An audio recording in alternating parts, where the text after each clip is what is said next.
नमस्कार साथियों, स्वागत है आपके अपने YouTube channel Sujeet sir GS में। तो साथियों, आइए आज हम सीटेट एग्ज़ाम के कुछ महत्वपूर्ण प्रश्नों के बारे में चर्चा करते हैं। तो ये रहा आज का पहला प्रश्न। बच्चों के संदर्भ में विकास के अंतर्गत क्या आते हैं? ऑप्शन ए केवल गुणात्मक परिवर्तन, ऑप्शन बी केवल मात्रात्मक परिवर्तन, ऑप्शन सी गुणात्मक एवं मात्रात्मक परिवर्तन दोनों, या ऑप्शन डी न ही गुणात्मक और न ही मात्रात्मक परिवर्तन। तो इस प्रश्न का राइट आंसर हो जाएगा ऑप्शन सी, गुणात्मक एवं मात्रात्मक परिवर्तन दोनों। अगला प्रश्न, निम्न में से कौन सा एक विकल्प सूक्ष्म गत्यात्मक कौशल का उदाहरण है? ऑप्शन ए लिखना, ऑप्शन बी कूदना, ऑप्शन सी दौड़ना, या ऑप्शन डी तैरना। तो इस प्रश्न का राइट आंसर हो जाएगा ऑप्शन ए, लिखना जो है ये सूक्ष्म गत्यात्मक कौशल का उदाहरण है। अगला प्रश्न, समकक्षी समूह के संदर्भ में क्या सही है? ऑप्शन ए बच्चों के द्वितीयक सामाजिकरण में उनकी एक महत्वपूर्ण भूमिका होती है, ऑप्शन बी बच्चों के सामाजिकरण में उनकी कोई भूमिका नहीं होती है, ऑप्शन सी बच्चों के सामाजिकरण में उनकी लघु लेकिन निरर्थक भूमिका होती है, ऑप्शन डी यह द्वितीयक सामाजिकरण का कारक नहीं होता है। तो इस प्रश्न का राइट आंसर हो जाएगा ऑप्शन ए, बच्चों के द्वितीयक सामाजिकरण में उनकी महत्वपूर्ण भूमिका होती है। अगला प्रश्न, प्रगतिशील शिक्षा में पाठ्यचर्या के उद्देश्य किसको महत्व देते हैं? ऑप्शन ए रटन स्मृति, ऑप्शन बी सत्ता के प्रति अनुकूलता, ऑप्शन सी आलोचनात्मक चिंतन, या ऑप्शन डी प्रत्यास्मरण और सतत अभ्यास। तो इस प्रश्न का राइट आंसर हो जाएगा ऑप्शन सी, आलोचनात्मक चिंतन। अगला प्रश्न, निम्न में से कौन सी विधि अधिगम के लिए आकलन हेतु उपयुक्त है? ऑप्शन ए सिर्फ साल के अंत में परीक्षाएं, ऑप्शन बी बच्चों के संप्रत्यय बुद्धि का नियमित प्रलेखीकरण, ऑप्शन सी मानकीकृत परीक्षण, या ऑप्शन डी केवल प्रत्यास्मरण पर आधारित प्रश्नोत्तरी। तो इस प्रश्न का राइट आंसर हो जाएगा ऑप्शन बी, बच्चों के संप्रत्यय बुद्धि का नियमित प्रलेखीकरण। अगला प्रश्न, निम्न में से कौन सा सवाल प्रक्रियात्मक ज्ञान से संबंधित है? ऑप्शन ए अमेरिका की राजधानी क्या है, ऑप्शन बी मानचित्र और ग्लोब में क्या अंतर है, ऑप्शन सी 3 अंकों वाली संख्या को जोड़ने का तरीका क्या है, या ऑप्शन डी प्रकाश संश्लेषण की परिभाषा क्या है। तो इस प्रश्न का राइट आंसर हो जाएगा ऑप्शन सी, 3 अंकों वाली संख्या को जोड़ने का तरीका क्या है, यह एक प्रक्रियात्मक ज्ञान से संबंधित है। अगला प्रश्न, राष्ट्रीय शिक्षा नीति 2020 प्रस्तावित करती है कि शिक्षा किस प्रकार होनी चाहिए? ऑप्शन ए विवेधन और अभ्यास पर आधारित, ऑप्शन बी अन्वेषण प्रेरित तथा खोज उन्मुखी, ऑप्शन सी पाठ्य पुस्तक और शिक्षक केंद्रित, या ऑप्शन डी परीक्षा के लिए सीखने की ओर उन्मुख। तो इस प्रश्न का राइट आंसर हो जाएगा ऑप्शन बी, अन्वेषण प्रेरित और खोज उन्मुखी। अगला प्रश्न, समस्या समाधान के संदर्भ में किसी समस्या को एक ही तरीके से प्रस्तुत करने पर अटक जाना क्या कहलाता है? ऑप्शन ए प्रकार्यात्मक स्थिरता, ऑप्शन बी अनुक्रिया समुच्चय, या ऑप्शन सी अनुपूरक चिंतन, या ऑप्शन डी साधन लक्ष्य विश्लेषण। तो इस प्रश्न का राइट आंसर हो जाएगा ऑप्शन ए, प्रकार्यात्मक स्थिरता। अगला प्रश्न, एक कक्षा में विद्यार्थी छोटे छोटे समूहों में एक नियत कार्य पर लगे हुए हैं और प्रत्येक समूह का एक सहायक है। किस उपागम का कक्षा में उपयोग हो रहा है? ऑप्शन ए व्यवहारवादी उपागम, ऑप्शन बी संरचनावादी, ऑप्शन सी मनोविश्लेषणवादी, या ऑप्शन डी प्रतिपादक। तो इस प्रश्न का राइट आंसर हो जाएगा ऑप्शन बी, संरचनावादी उपागम का प्रयोग हो रहा है। अगला प्रश्न, जब बच्चे गलतियाँ करते हैं तो उन्हें कक्षा में महत्व नहीं देना चाहिए।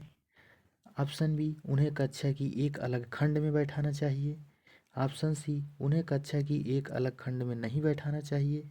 या ऑप्शन डी, शिक्षक को बच्चे की सोचने समझने की प्रक्रिया को समझने के लिए उसके साथ चर्चा करनी चाहिए। तो इस प्रश्न का राइट आंसर हो जाएगा ऑप्शन डी। अगला प्रश्न, किसी विद्यार्थी को योजना बनाने, जांचने, मूल्यांकन करने और अपने ही अधिगम में परिवर्तन करने की क्षमता क्या कहलाती है? ऑप्शन ए अवधान, ऑप्शन बी प्रत्यास्मरण, ऑप्शन सी रटना या ऑप्शन डी अधिसंज्ञान। तो इस प्रश्न का राइट आंसर हो जाएगा ऑप्शन डी अधिसंज्ञान। अगला प्रश्न,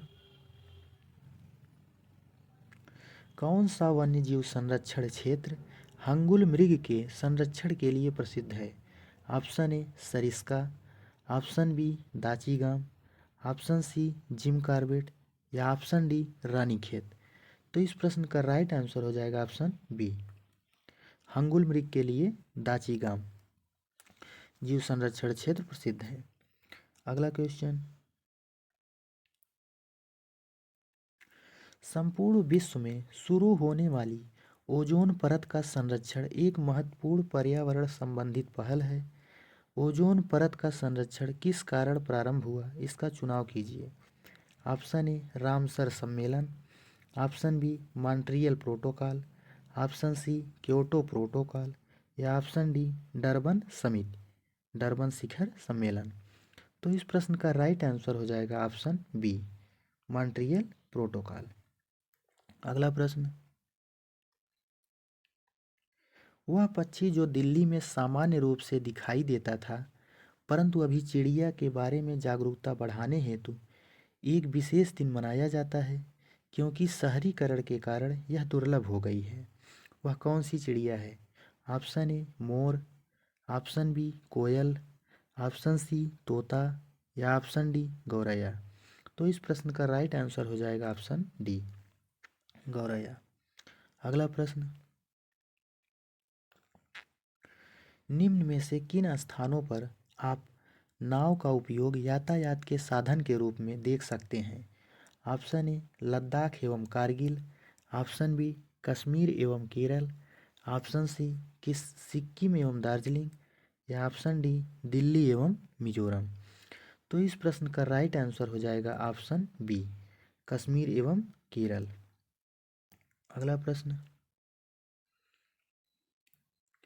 निम्न में से कौन सा एक कीटभक्षी पौधा नहीं है? Option A Dionaea, option B Nepenthes, option C Ageratum या ऑप्शन डी संडियो।